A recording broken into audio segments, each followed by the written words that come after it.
Uzaq bo'lib ketdi. Ta'tillarda g'arbiy sayohatni qo'yib baxmadi. Shoppingda odamlar joy o'rnini qo'ymadi. Unan ve işlerimi Huanju'da oynaşıp ketdi. Şirpatşa, basketbol mayri, oqsha turlar, xiymat qatorliqlar ko'migilimi uzoq zamonlar bo'ldi. Albatta, hammamizning uyida hozir tallam televiziyasi bor. Sizligini besib tallab o'tirib ko'rib baqdim. Lekin tuzlanmagan oshdak bir yerlari tetimini qo'qqan. Bir narsari kondaklar. Bular ko'rib o'ylab baqsam, mening amaliyot seg'inimda nargizmi biz kona qaytlab ko'rib yodib ketgan bu kona televiziya teatri karton filmlar emas.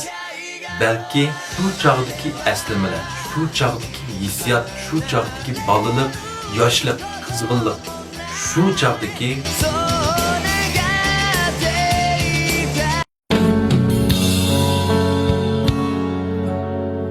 我曾斗胆问过一次苍天，